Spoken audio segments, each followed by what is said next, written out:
En agradecimiento a nuestros amigos de Llanos Literarios, que con su apoyo fue posible este nuevo audiolibro. Muchas gracias a José Muñoz, Nicolás David Negrete Oviedo, Tom Frankish e Iván López. Hoy podemos continuar con este fascinante proyecto y seguir construyendo el futuro de la educación de una nueva generación de venezolanos gracias a su incondicional apoyo. Bolívar. Pedro Manuel Arcaya. Estudio publicado en El Águila, de Coro, a fines de 1900 y en El Cojo Ilustrado, de Caracas, número 218, correspondiente al 15 de enero de 1901.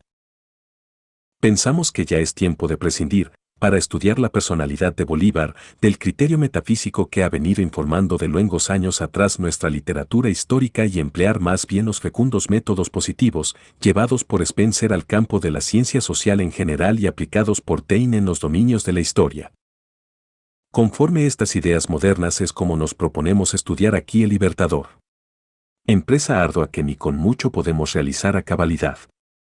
Más, bastaría satisfacernos que nuestro humilde trabajo estimulase la producción de otros, inspirados por la ciencia y en los cuales las cabezas pensadoras de la juventud venezolana esclareciesen los problemas que apenas nos es posible esbozar en estas ligeras apuntaciones.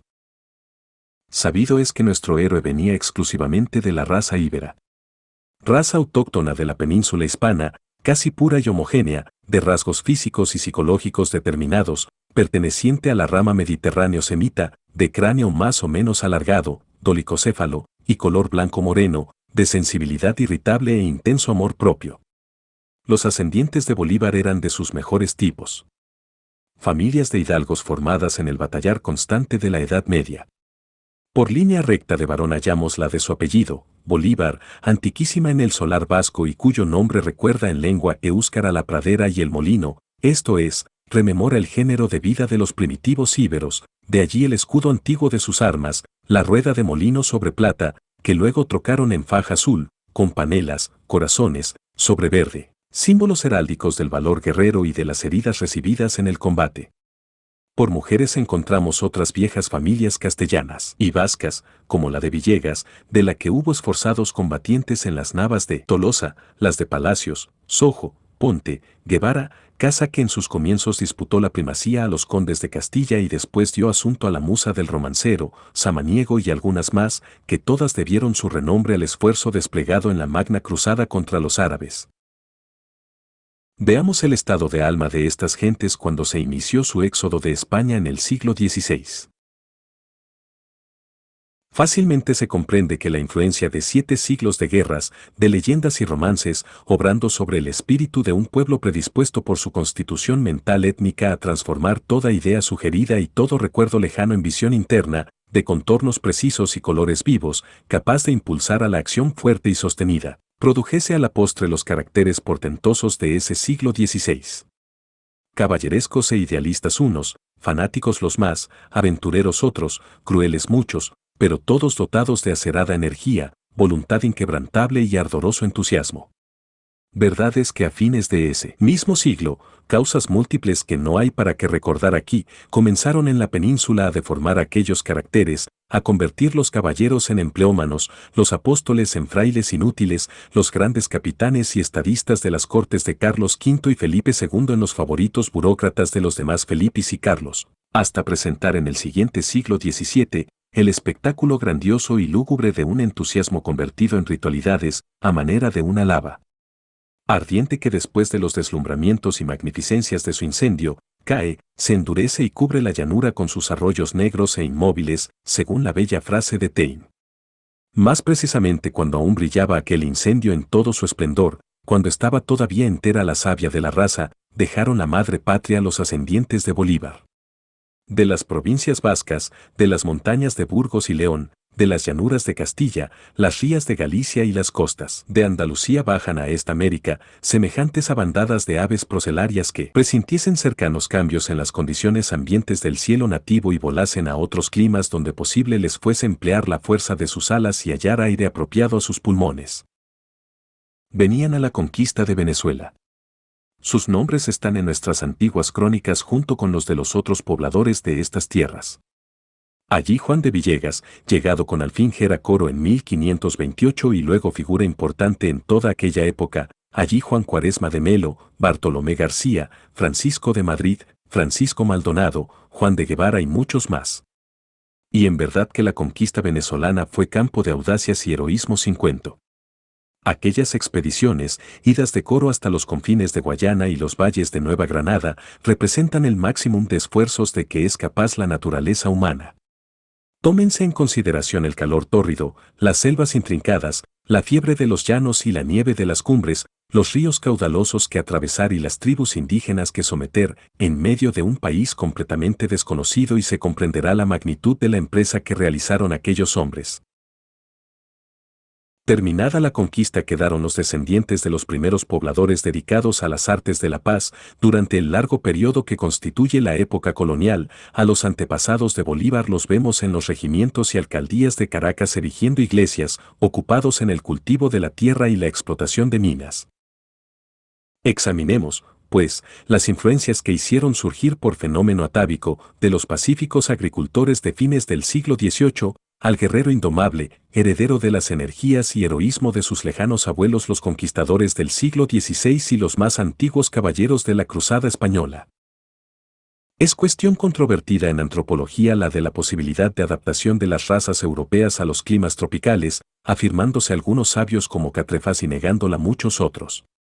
Esta última opinión predomina hoy, y en verdad que su certeza se impone a todo el que estudie la evolución social de estos países. Déjanse sentir, en las razas blancas puras, aún en la más resistente al medio tropical, que es la española, al cabo de mayor o menor número de generaciones, los efectos destructores del medio. El sistema generalmente más afectado es el nervioso, por eso los temperamentos locos, como diría Maudsley, los casos de enajenación mental, las parálisis y demás neuropatías. Si a esta influencia general del medio, de que, como es evidente, no podían librarse las familias de las cuales procedía Bolívar, agregamos en su caso particular que la mayor parte de ellas provenían, según hemos visto, de los conquistadores de Venezuela, hallaremos algunos datos más sobre que fundar las conclusiones que nos proponemos establecer. La conquista, dice Fullier, y aún la inmigración pura y simple producen siempre una regresión moral. Obsérvase así principalmente en las guerras de conquista de los pueblos europeos, en los países intertropicales no civilizados. La causa de este fenómeno consiste en diversas influencias, entre las cuales, además de las que indica Fullier, codicia, ruptura de los antiguos nexos de familia, hay que recordar como primordial la sugestión ejercida por el espectáculo de la vida primitiva, azuzando los viejos instintos latentes y despertando a veces en el hombre civilizado, el salvaje que cada quien porta adormecido o encadenado en la caverna de su propio corazón. Mas no impunemente se puede retroceder en ningún sentido, en la escala de la evolución humana, sin que toda la máquina nerviosa se resienta y sufra, y es por eso que la regresión moral de que habla Fullier concluye muchas veces por traducirse en una superexcitación nerviosa mórbida del organismo. A estas causas psicológicas hay que agregar las terribles influencias físicas del paludismo y otros venenos orgánicos cuyos efectos tienen que ser más violentos en los que andan en expediciones guerreras por estas zonas, resultando necesariamente de la combinación de todos estos factores, ese estado mental propiamente patológico, que a la postre se observa en muchos de los conquistadores de las tierras intertropicales, desde las antiguas incursiones españolas en América hasta las últimas de los ingleses y franceses en el África ecuatorial. Es indudable que muchas de estas observaciones pueden aplicarse a los primeros antepasados de Bolívar en América, y efectivamente, ni aun el mismo Juan de Villegas, tan alabado por nuestros cronistas, se halla exento de complicidad en crímenes como los perpetrados por Carvajal. Era muy intensa la fascinación ejercida por aquel cuadro terriblemente hermoso de la conquista, orgía de sangre y heroísmo, codicia y crueldad. En resumen, esa superexcitación psicopática de los primeros antepasados de Bolívar, transmisible por herencia a sus descendientes, y los efectos del medio tropical, también sucesivamente actuando y acumulándose por herencia en cada generación, constituían a las familias de que venía el Libertador en materia eminentemente apta para la producción de anormalidades psíquicas. Como explicable fenómeno biológico nos aparece así el genio poderoso de Simón Bolívar.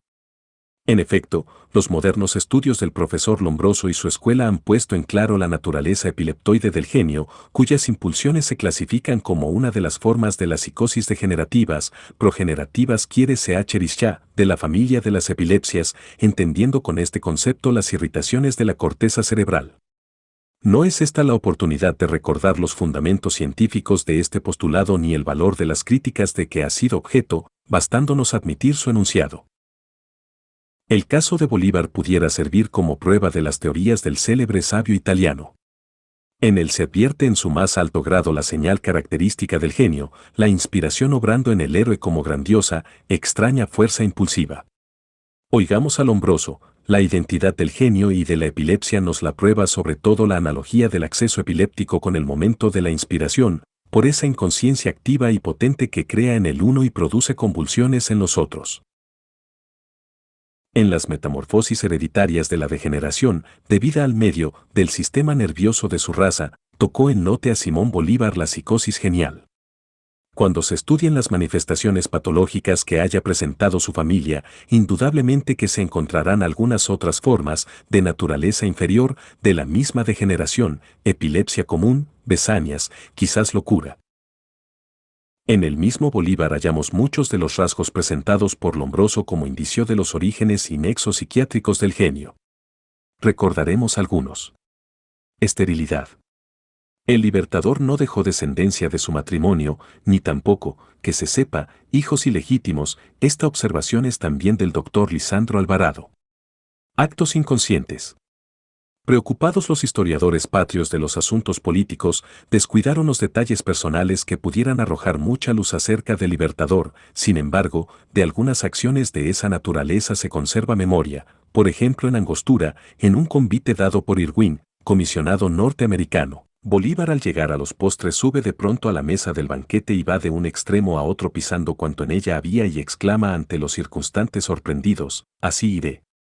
Del Atlántico al Pacífico hasta acabar con el último español. Delirio. De tal puede calificarse lo ocurrido en Casacoima. Sobre lo cual no nos detendremos por ser un incidente muy conocido. Hiperestesia psíquica. Muchos sucesos prueban la vivísima sensibilidad de Bolívar, generadora de acciones impulsivas, instantáneas, provocadas por cualquier motivo que le chocase, por ejemplo cuando en 1812 arroja del púlpito a un sacerdote que predicaba contra la causa patriota, por eso también la inquietud de su carácter, la impaciencia que le dominaba, los accesos de melancolía precedidos y seguidos por periodos de anormal animación, verdaderas crisis nerviosas, en fin, que en los últimos años de su vida produjeron en él aquel raro estado de ánimo que él mismo describe en su correspondencia, análogo al de su primera juventud después de la muerte de su esposa en 1802. Volviendo a esa época, vemos como repuesto entonces por los consuelos de su maestro Rodríguez, pasa de la tristeza más profunda a los mayores excesos contrarios. En Londres gasté 150.000 francos en 3 meses. Me fui después a Madrid donde sostuve un tren de Príncipe.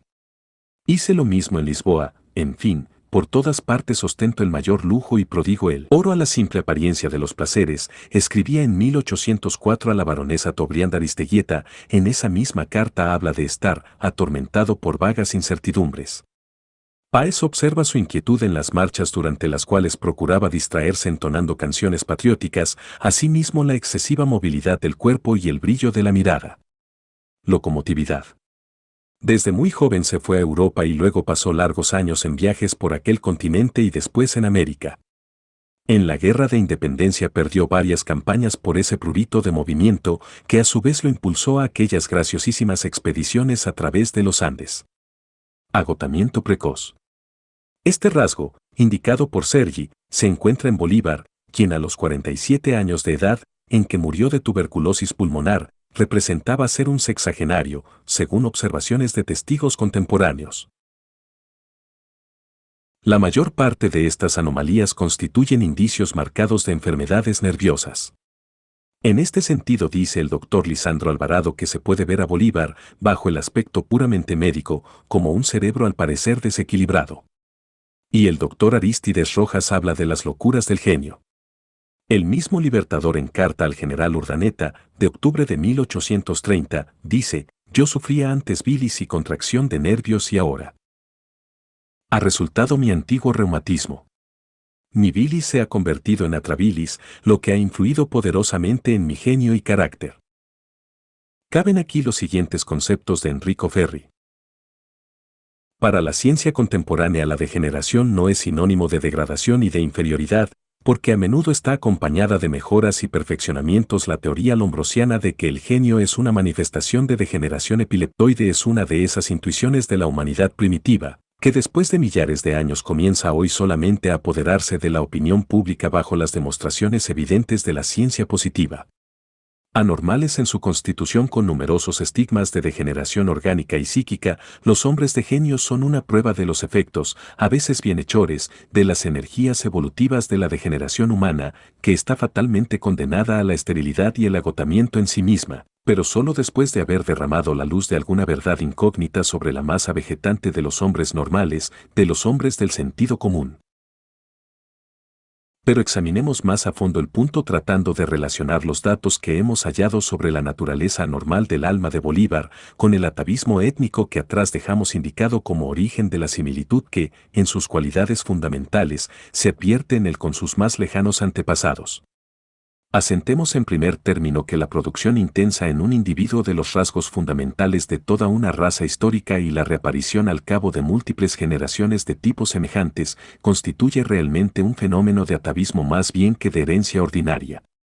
Bástenos en este punto referirnos a las definiciones de Ribot. Ahora bien, así como del atavismo orgánico puede decirse que constituye una manifestación teratológica regresiva, Max Nordau. Degenerans, así también en el atavismo psicológico puede afirmarse que hay una anormalidad, ora también regresiva cuando es de cualidades antisociales, ora progresiva cuando es de cualidades anímicas de especie superior. Por eso semejante manifestación teratológica cabe perfectamente en el cuadro de las anomalías cuyo conjunto constituye el genio y en muchos casos principalmente en los genios de acción, puede ser eso lo que les comunique su fuerza, lo que suministre la lava ardiente que se removerá en las convulsiones como seísmicas de la epilepsia creadora.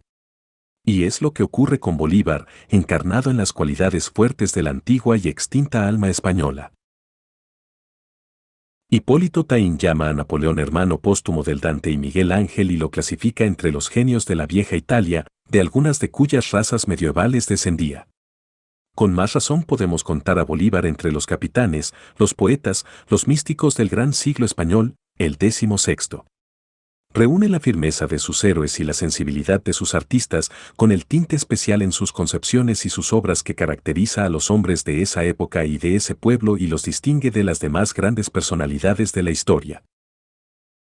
Imaginaos en conjunto a Hernán Cortés, el guerrero conquistador de reinos y San Francisco Javier, el taumaturgo conquistador de almas, poned el sentimiento de un Murillo, el misticismo lúcido de Santa Teresa de Jesús, la clara inteligencia de un Cervantes y agregad también algo de la inflexibilidad, dadle otro nombre si os place, de un Fernando Álvarez de Toledo y se os representará el alma extraña de Bolívar. Y esto que ya en general aparecerá como evidente postulado a quien quiera que haya estudiado, con observación psicológica, la vida de Bolívar, resulta con innegable certeza al analizar minuciosamente aquel gran temperamento. Dice Taine que uno de los rasgos distintivos del hombre español es la necesidad de la sensación violenta, al igual de su carácter duro y enérgico, tenaz y resistente. De allí las pasiones fuertes que estallan como volcán. Y en verdad que encontramos a cada paso situaciones que lo confirman en el romancero y el teatro español, es decir, en la vida de aquel pueblo allí pintada en sus más salientes formas. En la existencia de Bolívar aparecen casos que semejan copias engrandecidas de aquellas situaciones. Recordad el reto colectivo de don Diego González de Lara, el primo del Cid, quien exaltado por el asesinato de su rey ante los muros de Zamora increpa y desafía a todos sus habitantes. Os reto los zamoranos por traidores, fementidos. Bolívar, indignado por las crueldades de algunos jefes enemigos, lanza el terrible grito de Trujillo: españoles y canarios, contad con la muerte aunque seáis inocentes. Ved si no hay allí en el héroe de la ficción y el héroe histórico la misma incontenible explosión de cólera, la de tan terrible road, que nos dice el historiador francés del alma española. Tenaz resolución de expulsar del suelo hispano al moro invasor, de los caballeros medievales, ardiente celo porque, aún por la fuerza, dominasen en todo el mundo los dogmas del romano catolicismo, de los inquisidores y los monjes del Renacimiento, voluntad inflexible de romper el yugo español, en Simón Bolívar, y allí manifestaciones diversas, pero que al observador psicólogo tienen que aparecer como originadas de la misma raíz biológica, es decir, de la estructura íntima de la raza, forjada en el transcurso de largos siglos. En la Guerra Magna los discursos, las proclamas, los actos todos de Bolívar están inspirados por entusiasmo rayano en misticismo, con un pequeño grupo invade a Venezuela en 1813, con un puñado de amigos desembarca en Ocumare en 1816, con escaso número de soldados, hambrientos y desnudos, trasmonta los Andes e invade a Nueva Granada en 1819. Y siempre va pleno de confianza, seguro del éxito. Es el mismo entusiasmo enérgico que inspiraba a los viejos íberos en sus luchas contra Roma. En cierta ocasión, después de una victoria de sus contrarios, enviaron a decir a estos: os dejaremos salir de España, si nos dais un traje, un caballo y una espada por cabeza. El mismo que inspiraba a Pelayo y a sus conmilitones cuando en las montañas de Asturias resistieron las turbas sarracenas. El mismo que lanzó después los conquistadores de la América a empresas pasmosas. En todo se nota la influencia de los atavismos étnicos, en las nobles cualidades como en los defectos, han observado los psicólogos franceses que hemos tenido ocasión de citar, la radical incapacidad de los íberos para adaptarse a las condiciones vulgares y necesarias de la vida ordinaria. Y es lo que se patentiza en Bolívar: nadie como él para las acciones brillantes, la lucha incansable, la proclama épica, nadie que tuviese la majestad de su palabra en medio de las multitudes delirantes, en sus entradas triunfales a las metrópolis de América. Mas aquel hombre, hecho como el fuego del cielo para brillar entre las tempestades, no se hallaba bien en la tranquilidad de un gabinete de administración, entre las estadísticas fastidiosas, relaciones de sucesos vulgares de apartadas poblaciones, examen minucioso de los pequeños detalles de la vida nacional, en que un Washington, por ejemplo, encontraba el mejor empleo de sus facultades políticas. Lo que el mismo Bolívar decía al Congreso de Cúcuta en 1821 era la verdad: el bufete es para mí un lugar de suplicio. Por eso que abandonase los cuidados del gobierno a los hombres que lo rodeaban, entre los cuales muchos había que no aspiraban sino al propio provecho, originándose así los desórdenes de los últimos días de Colombia. Veamos la influencia del momento histórico y de las ideas ambientes en el espíritu de Bolívar. Posible es que si hubiera nacido siglos atrás, su genio activo y militante habría hecho de él uno de aquellos brillantes caballeros de la corte de Carlos V y quizá en alguna de sus crisis nerviosas habría concluido por cambiar la espada por el hábito, como el mismo emperador, como un Ignacio de Loyola o un Francisco de Borja. Mas nacido Bolívar en otra época, de sentimientos tan fuertemente sugestivos como los de aquel siglo, pero que impulsaban por distintas direcciones, su genio se inspiró en otros ideales. La sugestión guerrera ciertamente era la misma, por virtud de las luchas grandiosas de la Revolución y el Imperio, manteníase muy alto el concepto de la gloria militar. Mas en materia de creencias no eran las doctrinas religiosas las que conmovía al mundo sino las doctrinas sociales, los propósitos políticos. El ideal de la independencia de Suramérica, soñada por Miranda, estaba en perfecta armonía con la constitución mental hereditaria de Bolívar. Había allí un concepto que evocaba imagen concreta, visión interna de contornos precisos y colores vivos. Genio de imaginación y de acción, en ese pensamiento hallaba campo grandioso donde espaciarse y donde ver en encendida perspectiva todas las apariciones de la gloria futura. A su necesidad de acción se le presentaban allí vistas ilimitadas, batallas que ganar, enemigos potentes que vencer, pueblos por electrizar, en una palabra, como renovar en la historia el fiat genésico.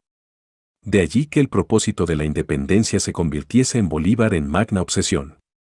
Era un poseído. Por eso que fuese capaz de realizarlo. Debía polarizar el alma de sus contemporáneos, fascinarlos con las súbitas fulguraciones de su inteligencia y con las manifestaciones de su incontrastable voluntad.